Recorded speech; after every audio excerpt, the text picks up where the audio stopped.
Um, Now, the Book of Ecclesiastes is an interesting one. I think I saw in the poll that most people had heard of it, at least a little bit. Some people had read it, but maybe not for a while. But even if you'd never read it before, you've heard the impact of Ecclesiastes is kind of continuing in our society. For instance, you might have heard some of these idioms. Eat, drink, and be merry. A fly in the ointment. For everything there is a season. From dust to dust. And nothing new under the sun. Those are idioms you might have heard before that some people still use. And they all actually find their origin from the Book of Ecclesiastes, which is fairly interesting given that it's, quite an old book. And some of us here may have never really heard much about the book before, but in fact, perhaps you have. It also has a reputation for being a bit of a difficult book. I like to describe it perhaps as the kind of crazy uncle of the Old Testament. And I say that with all due respect to my uncle, who may well be actually watching right now. But it's that kind of book that people, it's kind of a bit weird, a little bit strange. It says some stuff that you're like, oh, that's a bit close to the edge. That's a little bit dodgy. Not really sure what's going on there. How does that fit in? So here's some quotes that I've collected of kind of some of the attitudes that are out there. I saw it called the low watermark of God-fearing Jews in pre-Christian times. It's pretty depressing. In fact, the second quote draws on the depressive kind of nature of the book. The teacher's gloomy sub-Christian attitude appears far removed from the piety of the Old Testament. Its terrible hopelessness, its bold expression of those difficulties with which man is surrounded on every side, the apparent fruitlessness of its quest after good, and the unsatisfactory character from a Christian standpoint of its conclusion. It's like, gosh, that person doesn't like this book very much. I also love that last quote there, thoroughly irritating. And it is kind of irritating at points. Now, all that said, it kind of has this reputation for being a bit of a strange, mysterious book. But for this term, we're deciding to crack into it together and make sense of it. And there's a lot of sense to be made of it, thankfully. But I wanted to begin tonight by actually kind of dropping us in the mess a little bit and in the mystery. And so we're actually going to begin with a short little breakout session. And so I'm actually going to divide you all up into rooms where you're going to be able to chat briefly with each other. And I'm hoping this is going to work, that you can still see the screen, because I know a bunch of you don't have the notes. But I've got 3 passages here that I'd love you to have a quick look at. So if you haven't got the notes, perhaps write these 3 passages down. And I want you, just in your breakout groups, to have just a 3-minute discussion on these verses, a little bit about perhaps like why it's problematic and why it's a bit weird, and how they might possibly fit into Scripture.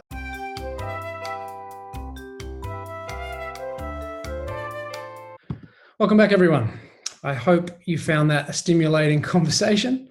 And my hope is in making you do that is, I guess, just whetting your appetite and giving you a sense of some of the difficulties perhaps that we face by looking at this book together. And I hope that by the end of tonight's session, some of those verses at least will be a little bit clearer from what we've looked at. Okay, now the Book of Ecclesiastes falls into the category of wisdom literature. Now, if you're not familiar with the Bible, like there's genres, text types in the Bible. So you've got some narratives, you've got some poetry, you've got some songs, you've got prophecy, and then a whole category is dedicated to this idea of wisdom literature. And wisdom literature, there's kind of 5 books that fall into this category. Some of them partially, some of them completely. So for instance, Psalms, they're not all wisdom Psalms, but some of them are. But you've got Job, Proverbs, Song of Songs, and Ecclesiastes. These are the wisdom literature books. And some of the characteristics of wisdom literature in the Bible that kind of link them together is that they often lack a real strong explicit reference to salvation history, the salvation history of Israel. And instead they kind of focus on the order of creation, the things that can be observed and experienced, and they attempt to shed light on our understanding of reality and how to live in the world.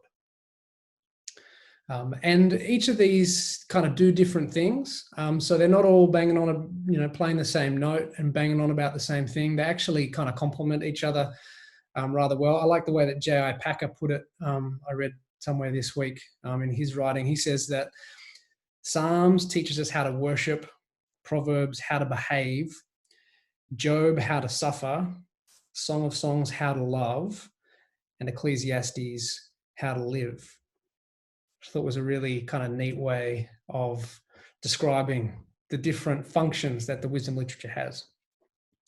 The three wisdom literature books in particular, though, that we're going to be focusing on tonight and their relationship with each other just a little bit are these three. They're kind of considered the real main books when it comes to wisdom literature. But what we want to make sure we're able to do is just think about how they kind of have a conversation with each other and are connected to each other in a certain sort of way, which we'll come back to in a little bit.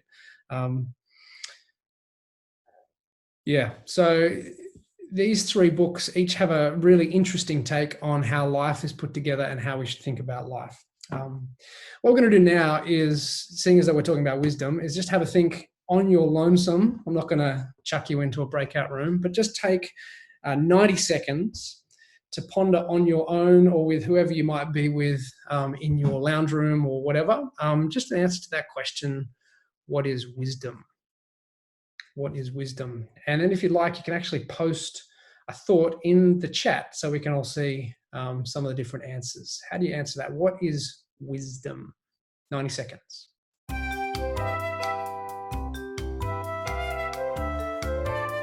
Wisdom is actually concerned with navigating the nature of reality.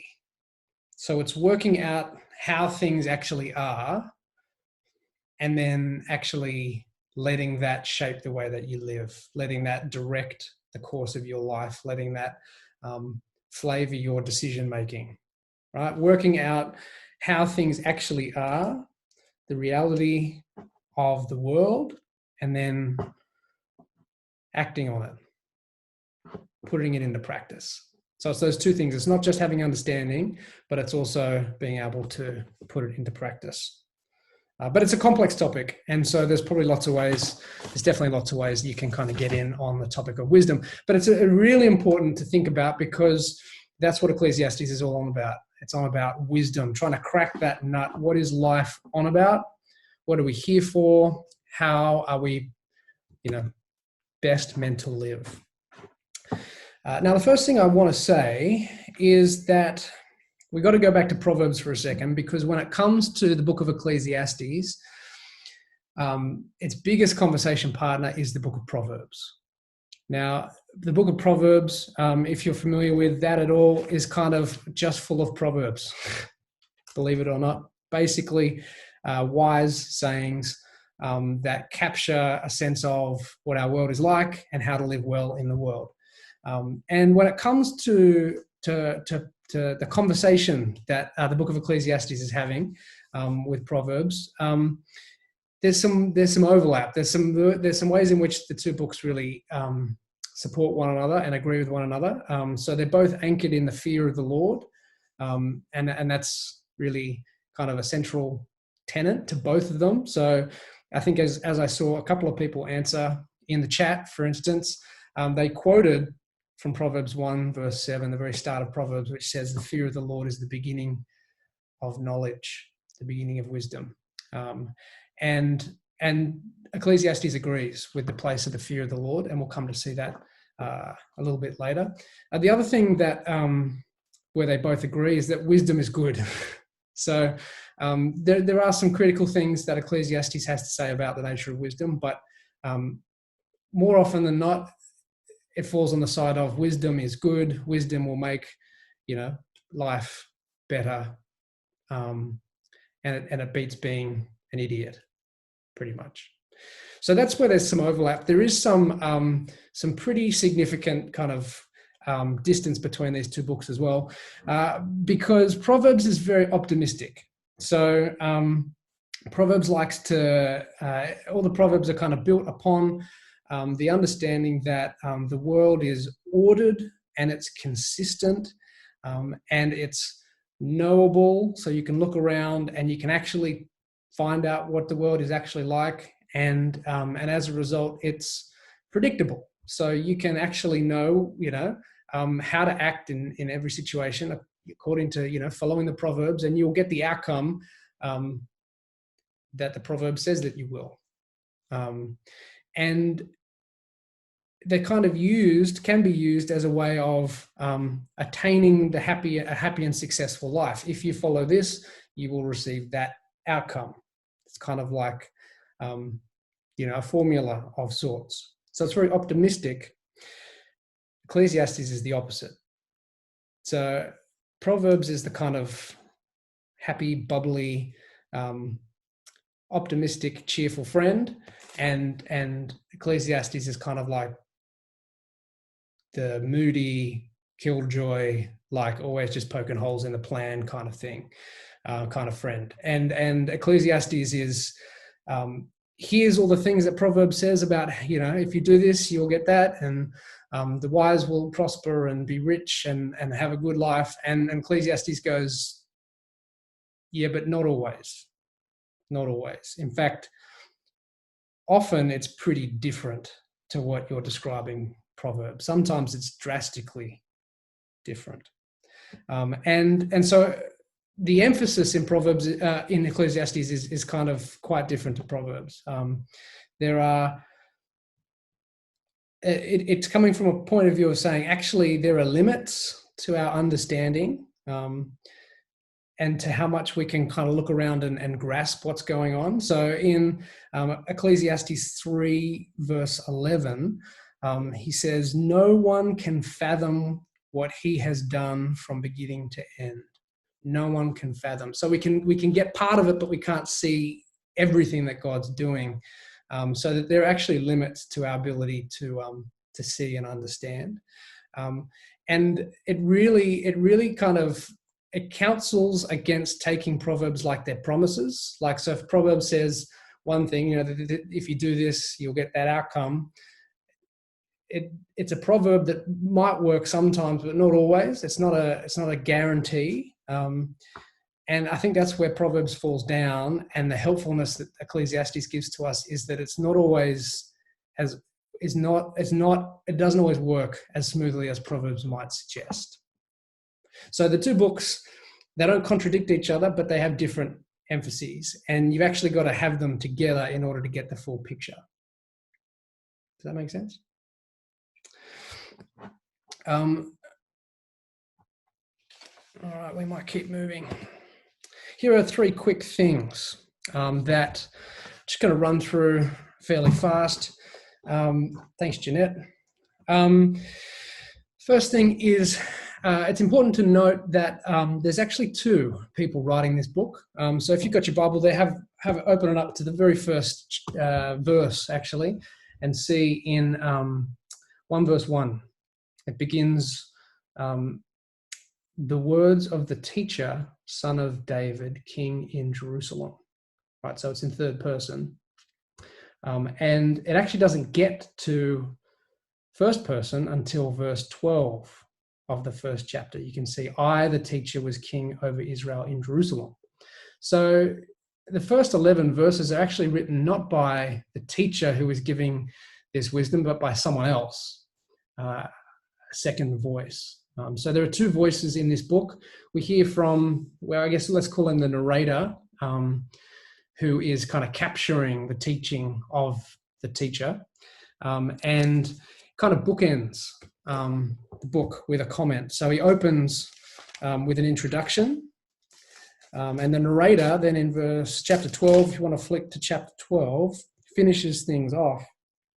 In verse 9, it switches back to third person. Not only was the teacher wise, but he also imparted knowledge to the people. He pondered and searched out and set in order many proverbs. And then you can see, we know a little bit perhaps about who this narrator might be in verse 12. Be warned, my son, of anything in addition to them. So maybe it's a father addressing his son about, here's what the teacher has said, or maybe it's more of just a kind of a term of endearment. But it's important to note that there's those two voices going on, and the narrator kind of bookends the start and end. When it comes to structure, it's really hard to pinpoint like a logical movement through material, because the teacher comes back to things that he talks about again and again, and quite common in the kind of the ancient Near East, the way that they would construct arguments would be actually circular. So it would progress, but it would come back around, rather than like, as soon as I've finished talking about this topic, I'm not going to come back to it again. I'm going to move on to the next one. So it's really difficult actually to construct a logical structure that makes much sense.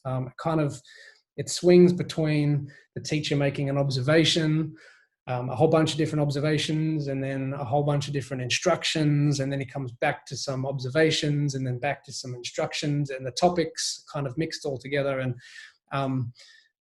I saw an interesting commentator suggest that the structure of the book actually mimics or reflects the kind of mess of life, right? Because one of the points of Ecclesiastes is that it's not straightforward, and it's not easy to work through, and that's actually where you find yourself if you're trying to work out a structure. You kind of throw your hands up in the air in frustration, just like the teacher. That's interesting. The last point to say is just about the influence of Genesis. So it's pretty widely accepted that the first couple of chapters of Genesis really represent the single most important influence in the book. It's kind of like the foundation stone of everything that the teacher goes on to say, and really the two big things that it's pulling, that is the two big stones that the teacher of Ecclesiastes is kind of resting all of what he says upon. The first one is found in Genesis 1-2, which establish God's sovereignty over creation and the order that exists in creation, and God's generosity, the giver of good gifts. Those are really important foundation stones that the teacher builds upon. And the second really important foundation stone is in Genesis 3, and the fall of mankind and the introduction of all these limitations to our experience in life, so that the curses that God passed down on Adam and Eve and the serpent because of their disobedience, right? So the relationship between each other, man and woman, is severed. The relationship between God and man is severed, and the relationship between mankind and creation is severed, and it creates these limitations and tensions, and that is super key to what Ecclesiastes is getting at, and essentially to the pessimism that kind of undergirds a lot of the tone in the book.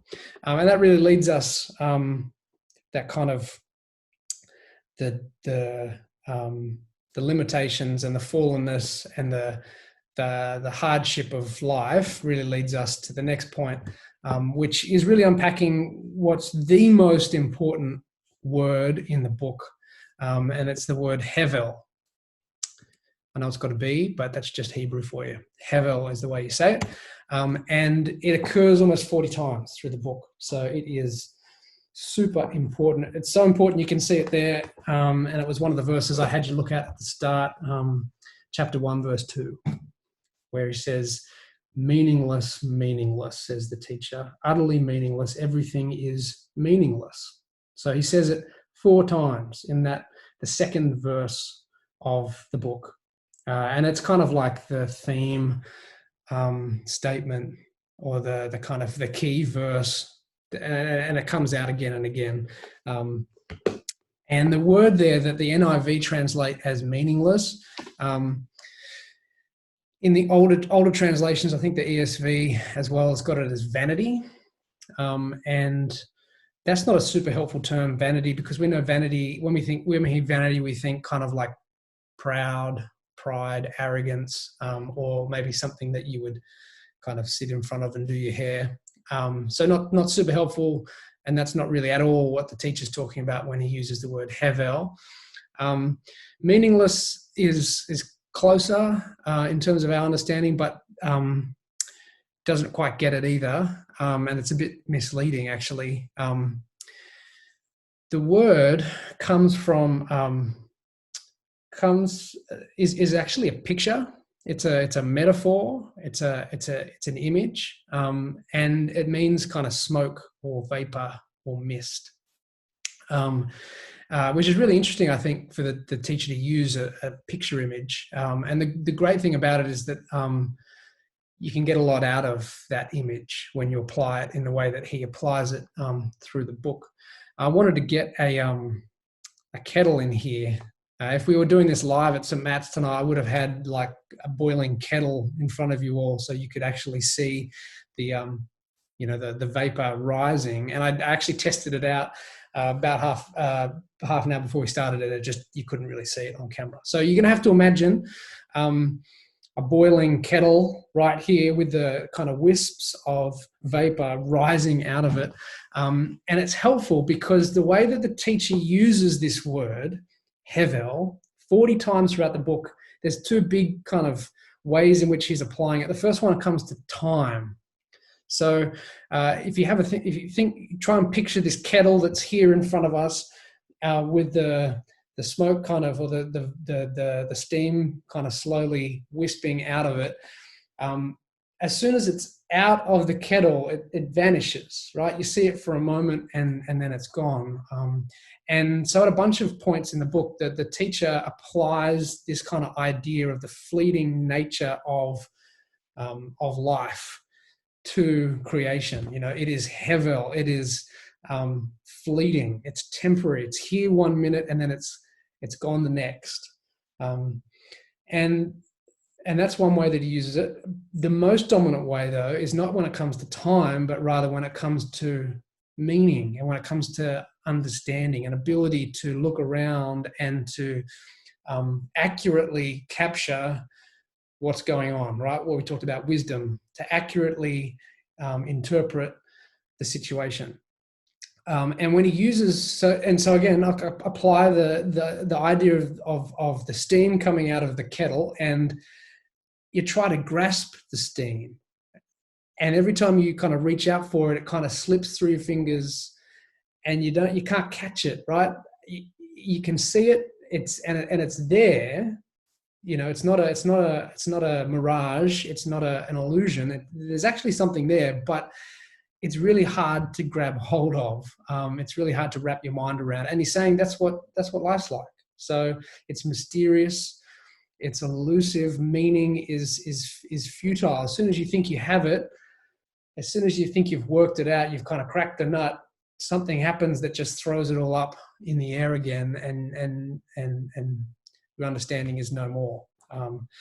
So that's what he's talking about when he talks about meaningless. He's not saying that there's no meaning in life. There's no reason for living. He's just saying that life is fleeting. It's temporary. It's here 1 minute, gone the next, and it's also just hard to grasp. It's mysterious. Doesn't mean that there's not meaning. It just means that we find it difficult to find it. And in fact, he would say it's quite impossible to find that meaning just by looking around at creation, by looking around under the sun, as we're going to look at in a sec. And one of the big real thrusts of the Book of Ecclesiastes hangs on this word hevel, and because he's really trying to teach those people who are reading his wisdom that we go looking for ultimate meaning, we go looking for purpose, we go looking for fulfillment, satisfaction in an ultimate sense, at all this stuff around us, but it's temporary. And it also just doesn't do the job that we think it will.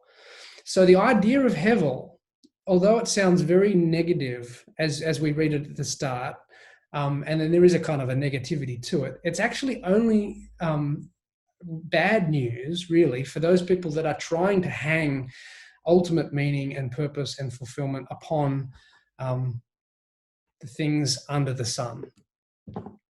And this is the other real big term that you kind of got to wrap your heads around. The idea of under the sun. He says it 29 times through the book. It kind of runs through the whole thing. And it's a bit of a kind of catch-all phrase that he uses to both describe a place. So like quite literally, everything under the sun, as he understands it, is kind of like creation. Everything that is in creation, the things that we can see and experience and interact with via our senses. And the other way that it kind of operates in the book is as a perspective, a way of seeing the world as just under the sun. So the different pursuits, the different pleasures, the different things that people look to in order to be fulfilled and to find meaning and to give a sense of who they are in the world. When it's an under the sun perspective, you're led to Hevel. That's the end of the road. That fleeting, futile attempt to kind of find meaning. So really important, those two terms, and you'll see them again and again as we work through the book, because they're kind of the keys that help us unlock the book.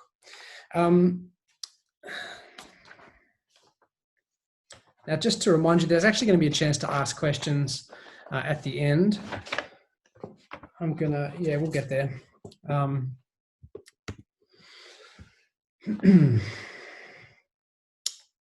There are three kind of recurring imperatives that come up again and again throughout the book as well. And I just want to spend a little bit of time. We're going to obviously unpack all of this as we work through the book together. And I really don't want to steal the thunder of all those people that will be preaching.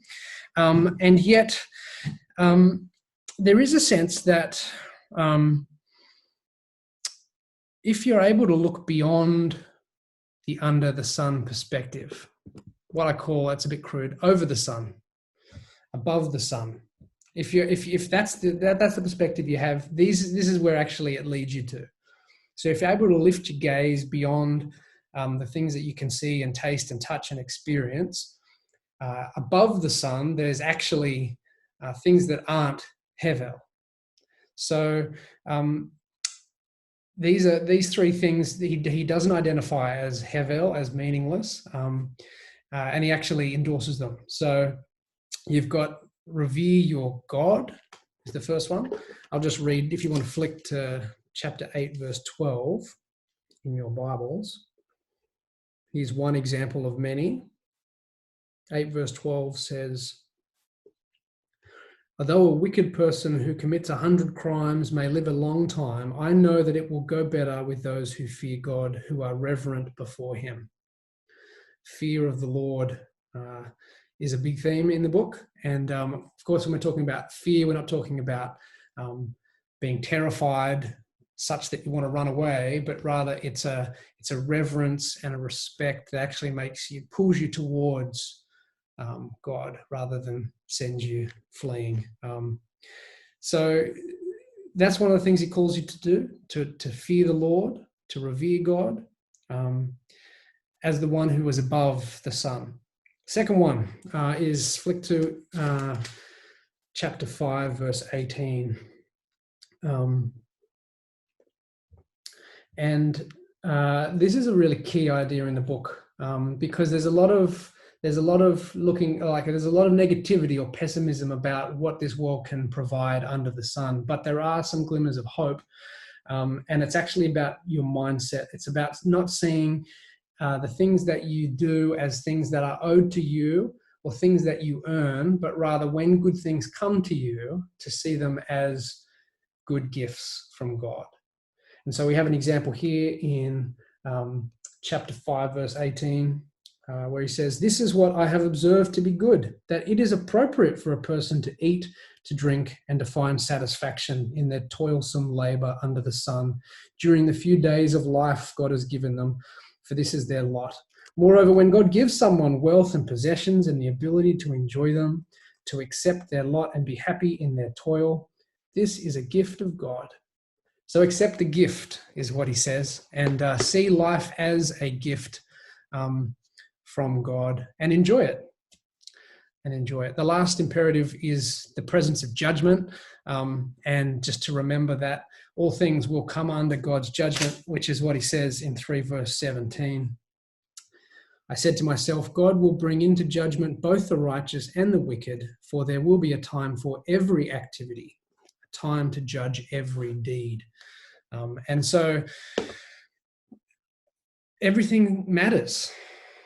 People accuse the Book of Ecclesiastes of kind of tearing the meaning and the purpose out of life, meaningless, etc. And you can see why they come to that conclusion. But remember, he's not saying that it's meaningless. There is meaning. It's just hard to grasp.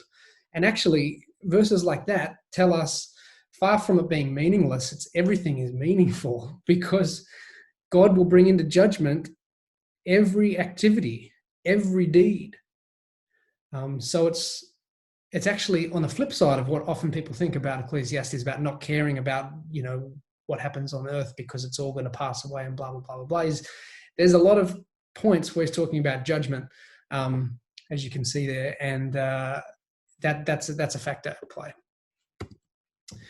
I guess we now just move, as we kind of come to the end. The question, I guess, is, why are we studying this book? Like,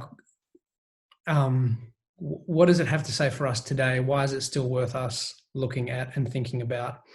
There's a bunch of reasons, I reckon. Firstly, it asks questions that people still ask today, right? So it's timeless in that sense. It's a very relevant, very current book in that sense. It's searching it's searching for meaning in the same way that we still search for meaning, and it's critiquing the attempt to make ultimate meaning out of things like wealth and status and work and pleasure and our legacy, all the things that people today, including us, still try to place our ultimate worth and meaning upon. And it's crazy, if you're not super familiar with the book, as you read it, it's very sharp, even for us today, in the way that it just critiques the temptation of our hearts to go after those things, and the illusion that we have of being able to control our lives by kind of getting all our ducks lined up in a row and making lots of money, or being a real success at work, or building a massive family, that will outlive you, blah, blah, blah, blah, blah, blah. Like, that's timeless, isn't it? And so that you can see the questions that I've placed on the screen here are questions we still ask, right? What is life about? How do I make the most of the time that I have? Time is a massive theme throughout the Book of Ecclesiastes. And you have to think about, like, these days, we're even more obsessed with time and getting the most out of time, and we're busy and we're hurrying, and the teacher just looks at that and kind of scoffs and says, like, you're smashing yourself, but like, what are you actually accomplishing? And like, how relevant a rebuke is that for us?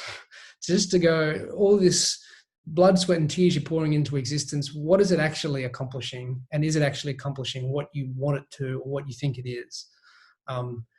Like, super relevant, these questions. Where does my fulfillment come from? Why do the things that I look to for fulfillment not scratch the itch? I mean, that's a question that our society is crying out to find the answers to, and looking in every which way, right?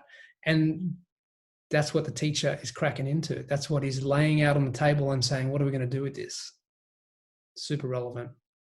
And the other reason I reckon it's not just timeless, but I think it's actually very timely for us in the situation that we're in.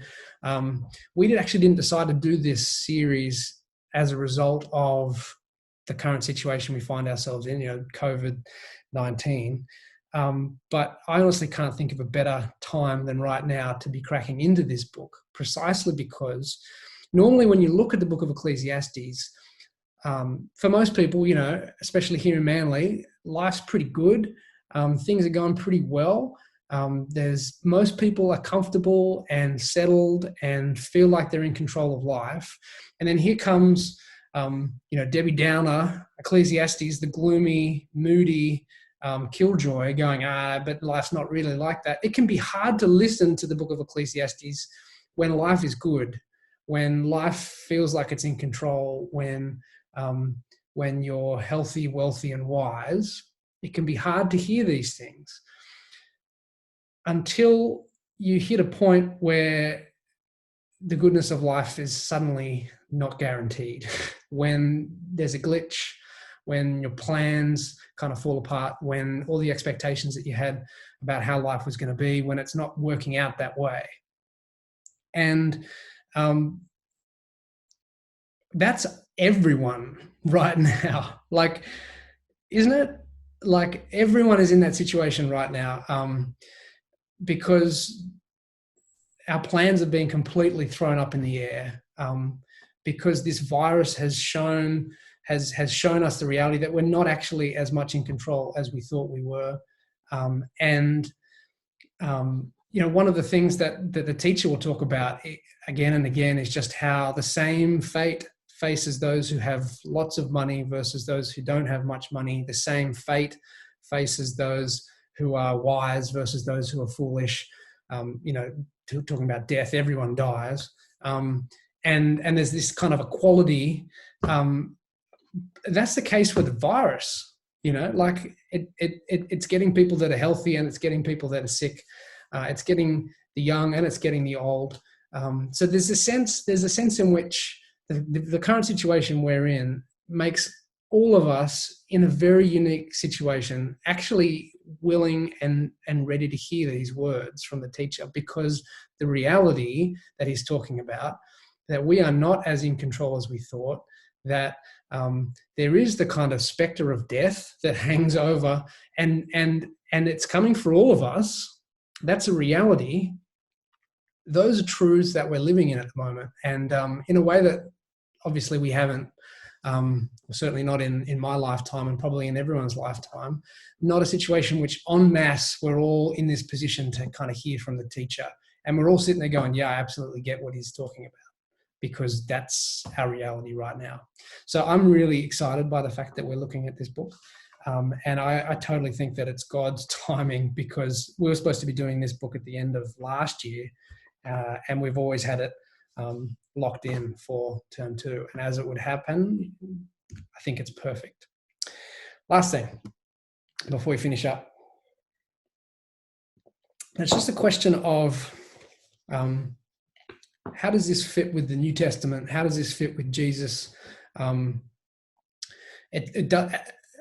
of the typical problems with the difficulties with wisdom literature is it doesn't talk about the covenants. It doesn't talk about God's, coming in to save Israel and his plans of a Messiah and all of that sort of thing. It's as I said, it's resting on the foundation of Genesis, the really important foundation of Genesis, but it doesn't really engage with salvation history side of Israel's history. And so the connection to Jesus is a little bit less clear, but is definitely there. And so I just want to say a few things about this connection.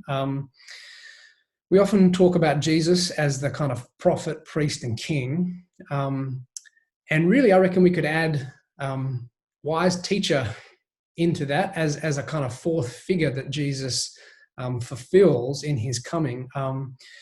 In 1 Corinthians chapter 1:24, for instance, Paul does describe Jesus as not only the power of God, but the wisdom of God. And if you're familiar with Jesus's life and ministry, the guy basically taught in parables all the time. And parables are the tool of the wisdom teacher.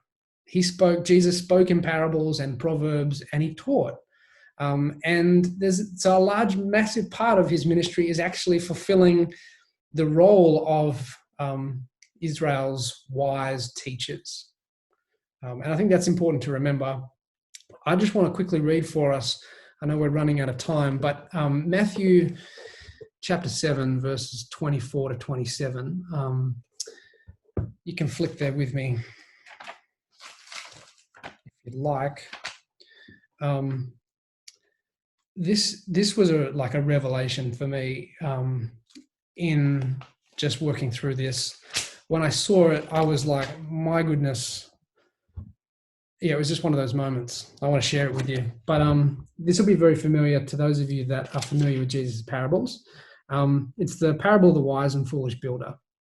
Jesus says, therefore, everyone who hears these words of mine and puts them into practice is like a wise man who built his house on the rock. The rain came down, the streams rose, and the winds blew and beat against that house, yet it did not fall because it had its foundation on the rock. But everyone who hears these words of mine and does not put them into practice is like a foolish man who built his house on sand. The rain came down, the streams rose, and the winds blew and beat against that house, and it fell with a great crash. And it was just that idea that in Jesus' parable, it's like sand is Hevel.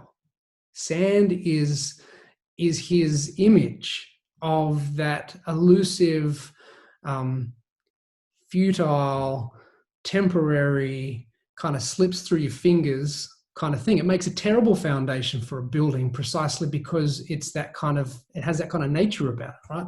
And it's like Jesus is talking about Hevel here, and he's saying, those of you who build your house on Hevel, on the sand, on the things of this world that cannot bear the weight of our expectations and our hopes and our self-worth, when you do that, it will crash. And there is only one foundation upon which to build your house, to build your life upon. And that is, as he says there in verse 24, who hears these words of mine and puts them into practice. That's wisdom. And it's rooted in Jesus's words, hearing and obeying Jesus's words. And when I saw that, I was like, gosh, that's exactly what Ecclesiastes is talking about. The only place that we find the security and the control and the fulfillment and the satisfaction that we're looking for, the true meaning in life, is not actually under the sun. It's above it. It's with God, with his word, and ultimately with his son, with what he's come to do. And we don't have time to look at those last 2 points because it's just about to click over to 9 o'clock. But in Romans 8, it really captures the frustration that Ecclesiastes is dealing with, this kind of creation out of order because of the fallenness of humanity. And it's about as close a picture in like as close as we get to a picture of Ecclesiastes, the kind of situation in all of the New Testament. You can take a look at it in your own time if you want. But the real difference in the way that Paul describes it is that he doesn't just leave it with creation, but Jesus actually, and the redemption that Jesus brings, completely reverses the Hevel that we find ourselves in. And Jesus actually enters into the Hevel, the meaninglessness, the mysterious, the elusive, and he actually makes sense of it, and he actually brings us through it, which is stunning. But you pick that up in Romans 8, and when Ecclesiastes is ringing in your ears as you read Romans 8, it all kind of falls into place. And so I will end on just kind of that. There is hope in Ecclesiastes because there is that above the sun perspective kind of scattered throughout that he keeps drawing us back to, and that the narrator at the end really does a great job of kind of capturing that perspective. Fear God, receive his goodness, his gifts, and remember that there is judgment. So everything matters. There is hope, and yet in the New Testament we see kind of flesh put onto that hope with the coming of Jesus and the light of the gospel that kind of dispels the mist of Havel.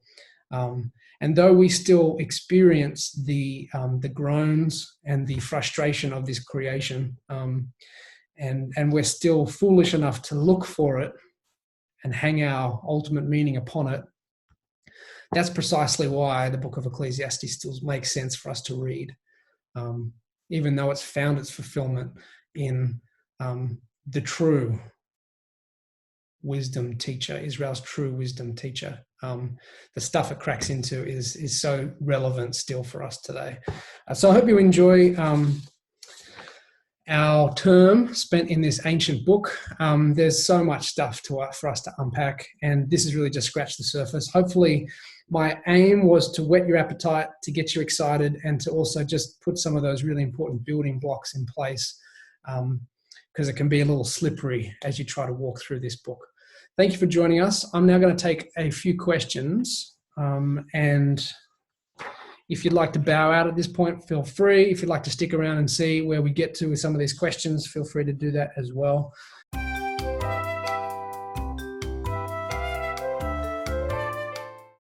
Okay, Fred, question about the word fear. Means to be in awe, or is it actual fear? Great question. I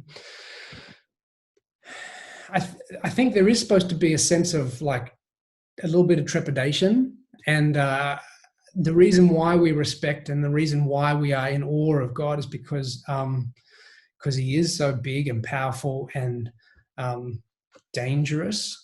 But he's a good God, and he doesn't change, and so he's not unpredictable, and he's obviously given us lots of good things, many good blessings, most of all of which his son. So we can actually trust him, and because we can trust him, even though he is big and powerful and dangerous, we can trust him, and we can go to him and be with him. And I think it's in that whole kind of picture that the word fear kind of catches it all up. So it's not terror, as I said, it's not a terror that sends us away, but it's a kind of a reverence and a respect of God's power and his majesty and his glory that actually draws us to him rather than sends us running. Okay. Did Jesus use the word Havel? Not that I'm aware of. As I said, I think he captures that idea in that parable. But as far as I'm aware, I mean, he didn't speak. He spoke in Aramaic, and it comes to us in Greek. I'm not exactly sure how the word translates into Greek, but nothing in what I've read has suggested that he did use that word. I could be wrong, though. Yeah, Nathan, I just did a quick look on Bible Gateway, and there's only 2 times that we see the English word meaningless in the New Testament, which is in the pastoral epistles. So I think you're right. It's more the concept which might be transferred across rather than the word Havel itself. Yep. Yeah. So everyone can see. If you can't see the question, it's you mentioned there were 2 voices in the book. Some have described the book as almost schizophrenic, a rejoicing voice and a depressed voice. How would you reconcile this? So the 2 voices I was referring to were actually 2 different people. And so you've got the teacher who makes up the main part of the book, and then you've got the author or the narrator who's kind of collected it together or who is presenting it to someone. So they're the 2 voices. I think what you're referring to is just the kind of the bouncing back and forth. Like one moment it's enjoy life, the next moment it's like, I hate my life, which he actually does say, I hate my life. It's like a moody teenager. And yeah, it's interesting. It's super interesting. I wouldn't call it schizophrenic, but I would call it real, Like one of the things that I reckon is great about the book is that it, in a similar kind of way to say some of the Psalms of Lament that where you just see people pouring out their anguish and you kind of look at it you're sitting here in, your $1 million house, and next to the beach, you go, oh, that's so dramatic. Why would you speak like that, kind of thing? I think it's a little bit like that in that he's really tapping into the highs and lows of life, and the fact that it swings back and forth, I think, is pretty reflective of what life is like normally, and it actually captures that reality, I think, even in the way that he expresses himself, kind of moving back and forth between the two.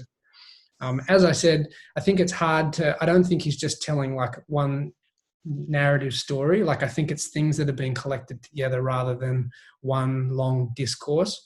I think that's kind of obvious in the way that it's put together, and that's why the structure is kind of all over the place. But so that may also kind of be part of the confusion as to why it's kind of a bit jumpy all over the place. But good question. Which band from the 60s? That was the Byrds, I think. I think it was Turn, Turn, Turn. I'm not sure what I can use these points for, but thanks, Paul, for playing. Why is the teacher unaware of the ultimate teacher to come, Jesus, compared to the other Old Testament prophets who seem to know that Jesus was to come in some way?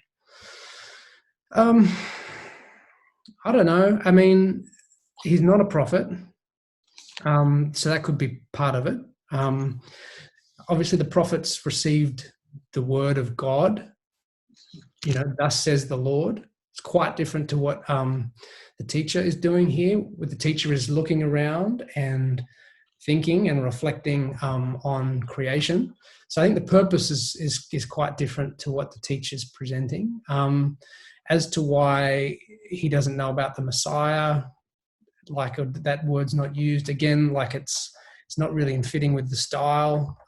So the wisdom literature doesn't engage with Israel's salvation history explicitly, and so you wouldn't expect that there would be kind of talk that kind of covenantal language and messianic language would kind of be part of it.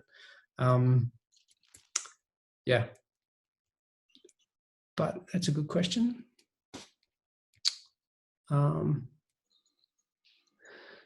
Leah Sham is asking about the mystery and the unknowable realities of God, while others seem driven to find answers and understanding. I mean, the guy's a wisdom teacher, so like he's big on wisdom, and he's big on thinking and understanding and trying to understand the world. So it's not saying that we should just kind of switch our brains off or stop trying to think reflectively or anything like that. But it is very critical of a kind of simplistic way of looking at the world, and particularly critiquing the wisdom of Proverbs, and those who would misuse the wisdom of Proverbs to say, because Proverbs says this, therefore I'm entitled to X, Y, and Z, or because my neighbor is acting foolishly, then he should be, struck by lightning or whatever. And it's critiquing that kind of fixed way of thinking. I think what it really is doing is a similar thing to what Job does, which is to say, yes, you can understand a lot about the world, but you can't understand it all. And you actually need to, rather than going round and round trying to understand what you can't understand, is you actually need to be content to hold on to God. So humility, dependence, listening to God's word, and actually just trusting it. So I don't think it throws out wisdom and understanding and the yearning that we have to understand. There's it says at the very start in chapter 3, this is still answering Leah's question, by the way, 3 verse 11, he has made everything beautiful in its time. He's also set eternity in the human heart, yet no one can fathom what God has done from beginning to end. So there is a yearning that we have to understand and to know, and yet it's going to be frustrated. So there is a reality that I think we have to accept, that we're not going to have answers to everything. And Job and Ecclesiastes say, duh, and that's actually okay. And the quicker you embrace that reality, that that we can't understand everything, the better. Aren't we exactly like those people in Ecclesiastes, which means that the book is exactly for us, people and men living in wealth. Martin Jones, precisely. We are like those people in Ecclesiastes, though we are after Jesus. So, and I guess that's the one caveat I would put on talking about the connection of Ecclesiastes to us. We have the full revelation now. So Ecclesiastes is great. It's got great wisdom, and it pushes us in great directions, but it's not the last word when it comes to wisdom. It's not the end. So we want to make sure that we also hear what Jesus, the true teacher, wise teacher, also contributes to the conversation, because, as I said, he kind of completes and fills in some of those holes that the teacher in Ecclesiastes is kind of frustrated by. Some of those are actually filled in by Jesus and through the New Testament, which is great. But I think what you're saying is that we're quite similar in the way that we look to the things around us for meaning and for purpose. To that, I would say, amen, amen. Who was he actually addressing? So we're not told. As I said, the narrator seems to be collecting the teacher's sayings together to give to someone. He addresses my son. So maybe it's a father talking to a son, or maybe it's just, the people of Israel, those who are interested in these sorts of pursuits, who would have gathered together to hear the teacher speak. We're not told. So, but that was the main function of the wisdom teachers, is that they would kind of be in the marketplace pontificating and reflecting and pointing things out, and people would come and kind of listen and gain the wisdom of their thinking and their energy. Thanks, Peggy. Is the preacher Solomon? Great question. I wondered whether someone was going to bring that up.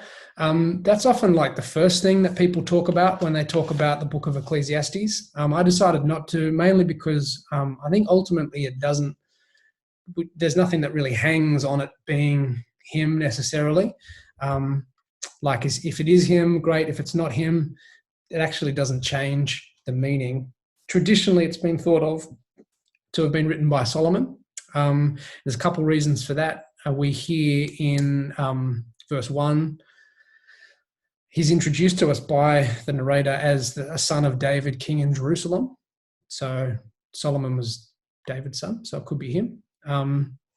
We also hear in verse 13 of chapter 1, he says, I applied my mind to study and to explore by wisdom all that is done under the heavens. That sounds like kind of something that Solomon is famous for doing, going and, being really wise. And then in chapter 2, we also get great projects that this teacher did. And he kind of lists out, all the slaves that he amassed and the gold that he collected and the buildings and blah, blah, blah, blah. And he kind of like talks about how amazing his achievements were. And we know that under Solomon, that was kind of like the apex of Israel's history, right? They were like at the very top of the mountain. As glorious as Israel ever was under Solomon. And so it seems like that's kind of what it's describing. But there are some problems with concluding that it's Solomon. The first being that it actually doesn't say it's Solomon. It just calls him the teacher. And that is strange to not name him, I think, particularly because in some of the other wisdom books, like Song of Songs and Proverbs, he actually is named. So that there's no problem in naming him, but he's not named in Ecclesiastes. And so if it was him, that would be strange, I think, to not name him. And there's a couple of other things like we get the sense that this teacher's old.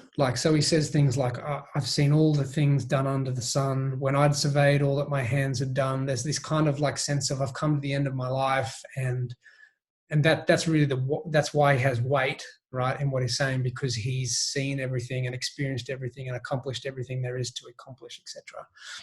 So it seems like he's an old dude. Problem is, of course, that Solomon, when he was an old dude, was a really bad dude, and he, went away from God, and he essentially was, he followed idols and stuff, and that's not really the picture we get from this teacher. Like he endorses fearing God. He calls on, he talks about God's coming judgment. So it doesn't really gel with an old Solomon. And the last thing is that he just says weird stuff, like in verse 16 of chapter 1, he says, "I have increased in wisdom more than anyone who has ruled over Jerusalem before me."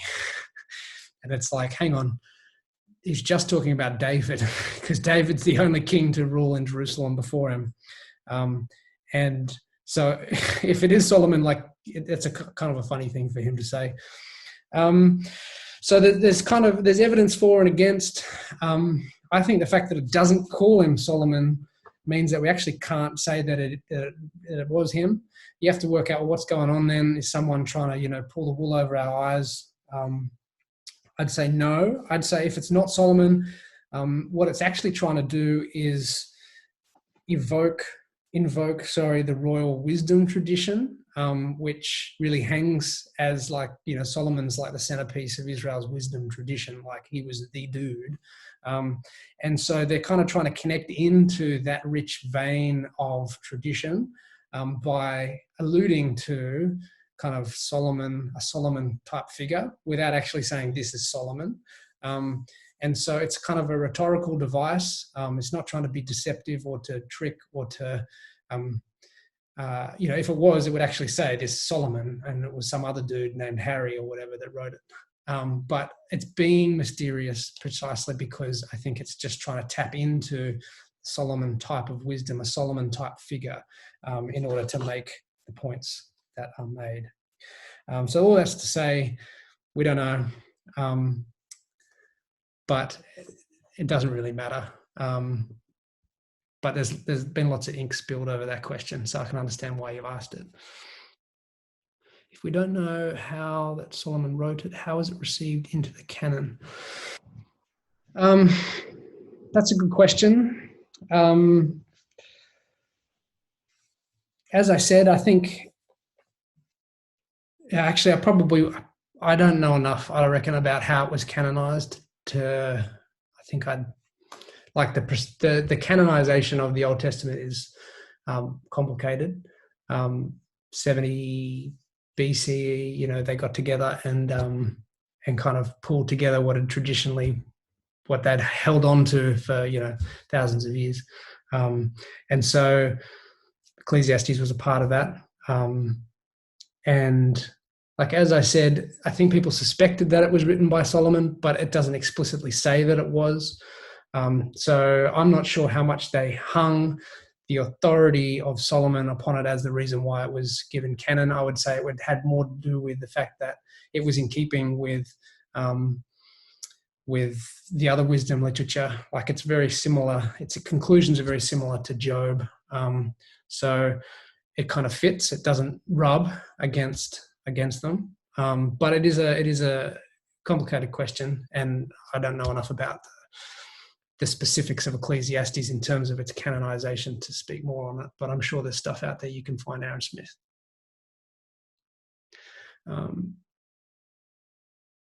Right, Ali's good question. Ecclesiastes 7:16. I did say that I hoped we'd be able to answer all of the questions that came from that first foray into the difficult passages, but obviously I didn't cover that one. So when it comes to the difficult questions, where's my sheet gone? The passages we looked at. If you look at the context of that one in particular, what he is saying is that extremes are difficult. The extremes will lead you down the wrong path. So you don't want to be too far down one way, and that includes being over-righteous or over-wise.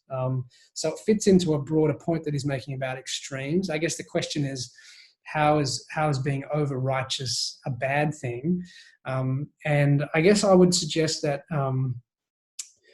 it perhaps fits into the folly of misusing Proverbs, in that if you think you can use this kind of simple formula in order to get a particular outcome, he wants to say, no, that's not the case. And so maybe those people who use their righteousness almost as if, therefore, God needs to, therefore I need to have a particular life or get a particular outcome.